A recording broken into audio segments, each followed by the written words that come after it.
बाजार में जब माल का लेवा बेची का काम होता है तब पूछा जाता है कि खरीदार कौन है। रेली ब्रदर्स हैं।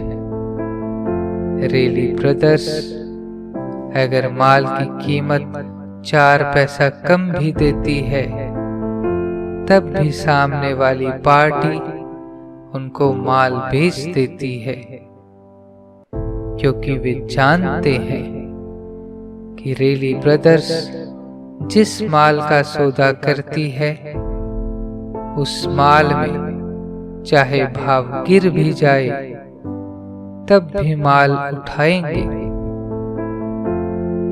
उस समय इनकार नहीं करेंगे। उस सौदे की कीमत गिर जाने पर भी जिस भाव में सौदा किया है वही दाम देंगे, कम नहीं देंगे।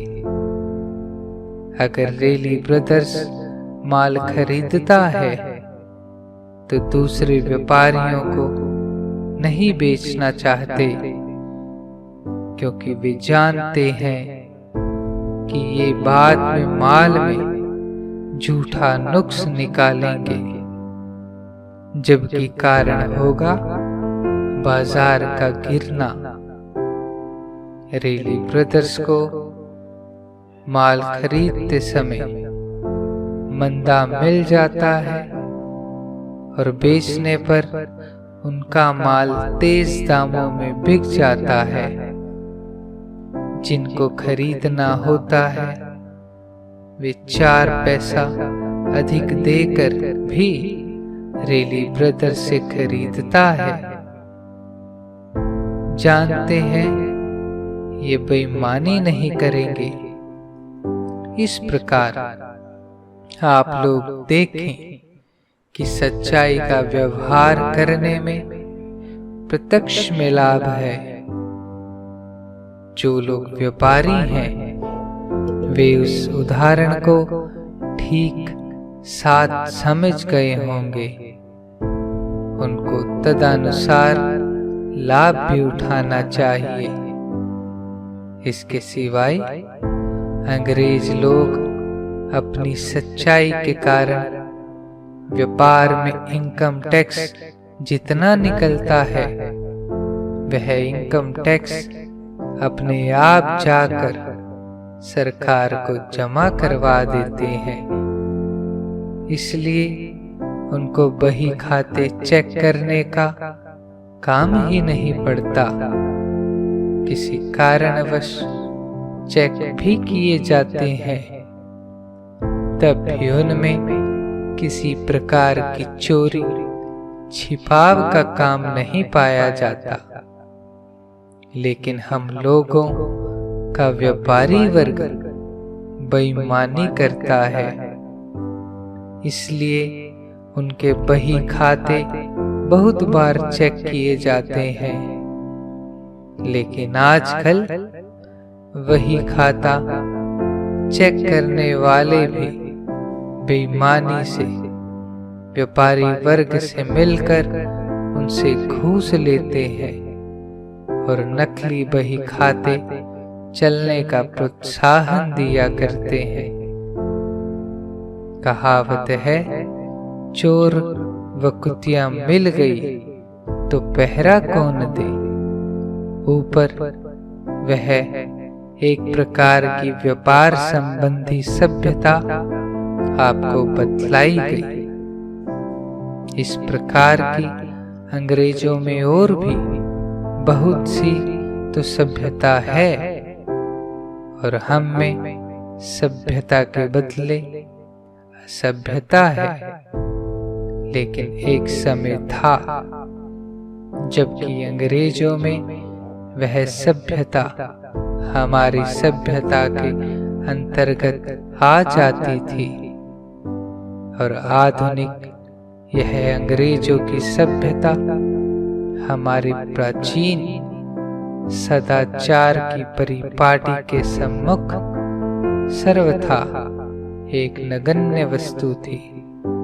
पर बड़े दुख की बात है कि वह हमारी प्राचीन सभ्यता, सदाचार सब धीरे धीरे लुप्त हो गई, और जो बाकी रही वह भी लुप्त होती जा रही है।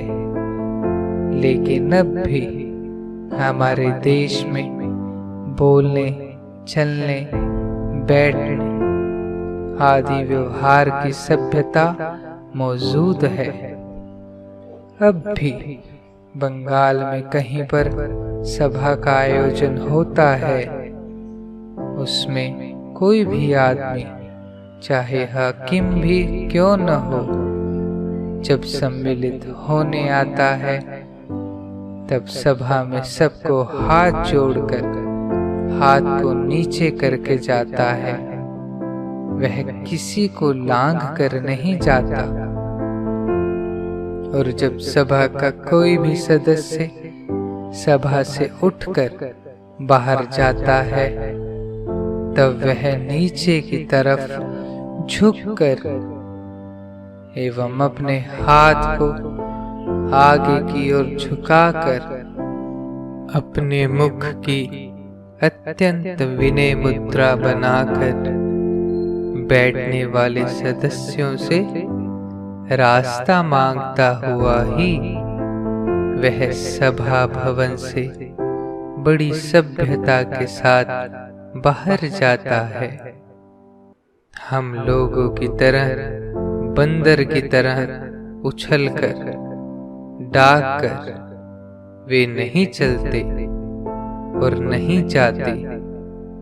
हमारे शास्त्रों की सभ्यता बहुत बड़ी चढ़ी थी, लेकिन खेद का विषय है कि आज वह सभ्यता, सदाचार पुस्तकों में ही रह गई है।